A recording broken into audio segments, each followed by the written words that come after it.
নমস্কাৰ সকলোকে মোৰ ইউটিউব চেনেল NST লৈ স্বাগতম জনাইছোঁ। আজি আমি এই ভিডিঅ'টোৰ যোগেদি ক্লাছ 10ৰ মেথছৰ প্ৰথমটো ইউনিট ৰিভিজনৰ কেইটামান গুৰুত্বপূৰ্ণ প্ৰশ্ন আলোচনা কৰিম।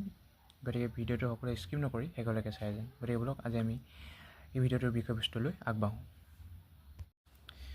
এতিয়া প্ৰথম প্ৰশ্নটো হৈছে দুটা ক্ৰমিক যোগাত্মক অখণ্ড সংখ্যাৰ পূৰণফল যদি 306 হয় তেন্তে সংখ্যা দুটা নিৰ্ণয় কৰা। অৰ্থাৎ আমাক কৈছে যোগাত্মক অৰ্থাৎ সংখ্যাকেইটা কিহত থাকিব প্লাছত, অৰ্থাৎ আমাক কোনখিনি হ'ব 1ৰ পৰা যিখিনি আৰম্ভ হৈছে।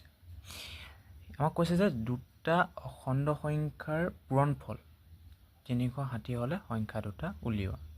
গতিকে আমি এইটো সংখ্যা দুটা যিহেতু নাজানো, গতিকে আমি এটা সংখ্যা ধৰি লৈছোঁ। ধৰোঁ এটা সংখ্যা ইকুৱেল টু x, তো therefore আনটো সংখ্যা কিমান হ'ব? আনটো সংখ্যা ইকুৱেল টু x প্লাছ 1 হয়নে? কাৰণ এটা পিছত আনটো যিহেতু যোগাত্মক অখণ্ড সংখ্যাখিনি 1ৰ পৰা আৰম্ভ হয় 1 2 3 4, গতিকে আমি পিছৰ নম্বৰখিনি পাবলৈ হ'লে প্ৰথম নম্বৰটোৰ লগত এটা প্লাছ কৰিব লাগিব। গতিকে আমি সংখ্যা দুটা পালোঁ কি x আৰু x প্লাছ 1। এতিয়া আমাৰ প্ৰশ্নমতে আমাক কি কৈছে?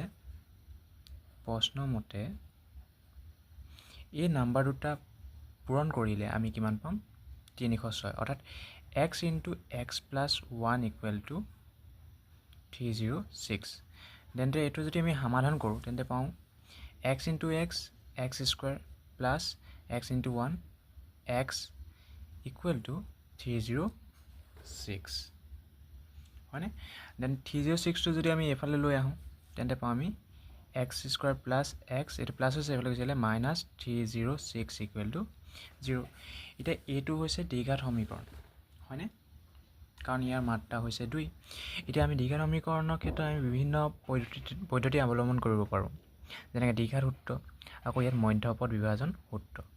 তো মধ্যপদ বিভাজন সূত্ৰ ইউজ কৰিলে আমি পাওঁ x স্কুৱেৰ প্লাছ ইয়াত কি আছে xৰ আগত একো নাই, গতিকে 1 এটা আছে, আৰু 306ৰ যদি আমি উৎপাদক বিশ্লেষণ কৰোঁ কিমান পাওঁ?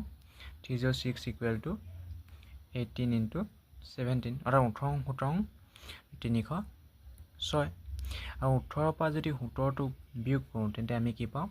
1 পাওঁনে? তেন্তে আমি এইটো লিখিব পাৰোঁ এনেকৈ 18 minus 17 into x minus 306 equal to 0।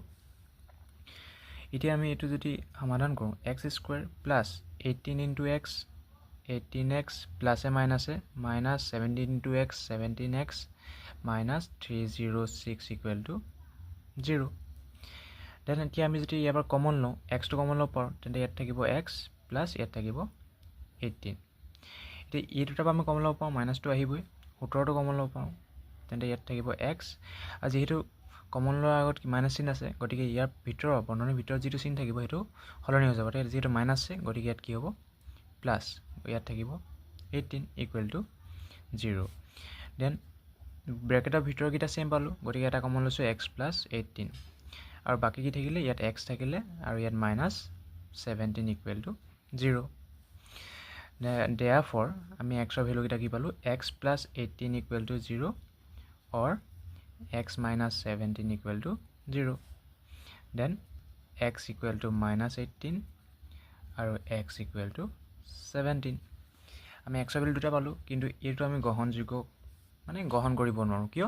কাৰণ আমাক আছে যোগাত্মক অখণ্ড সংখ্যা, এইটোতো ঋণাত্মক, গতিকে ইয়াত আমি xৰ মান এটা পালোঁ 17, গতিকে ইয়াত আনটো কি হ'ব? x প্লাছ 1, অৰ্থাৎ 17 প্লাছ 1 ইকুৱেল টু 18। therefore নিৰ্ণয়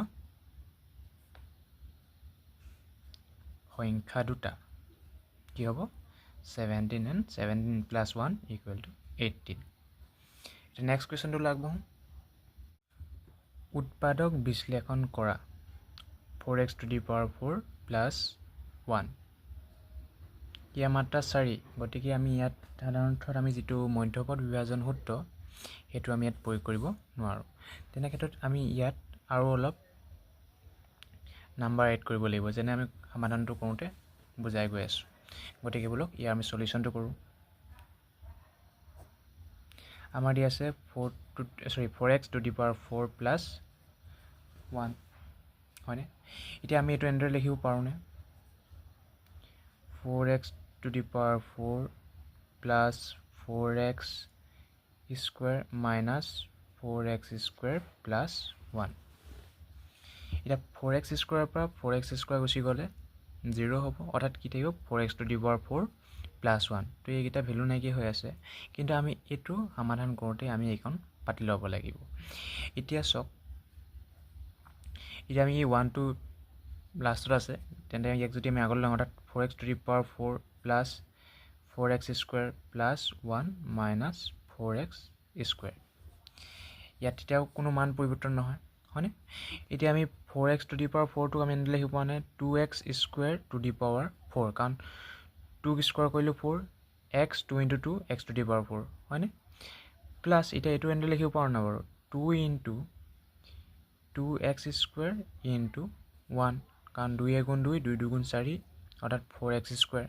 মানটো পৰিৱৰ্তন হোৱা নাই প্লাছ 1ক আমি এনেদৰে লিখিব পাৰোঁ 1 স্কুৱেৰ মাইনাছ এইটো কেনেদৰে লিখিব পাওঁ 2x টু দি পাৱাৰ 2 হয়নে এতিয়া এইকণলৈ মন দিয়ক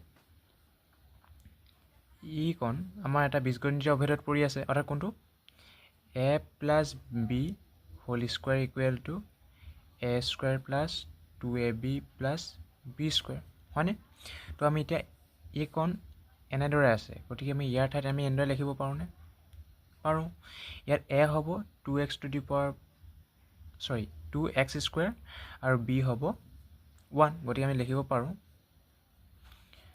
2x square plus 1 whole square হয়নে আৰু থাকিলে ইয়াত মাইনাছ 2x হোল স্কুৱেৰ এতিয়া এইকণো এটা ফৰ্মুলাত পৰি আছে কোনটো a square minus b square অৰ্থাৎ কি হ'ব a plus b into a minus b গতিকে আমি যিহেতু এই অংশটো এনেদৰে আছে গতিকে আমি ইয়াক এনেদৰে কনভাৰ্ট কৰি দিব পাৰোঁ অৰ্থাৎ কি হ'ব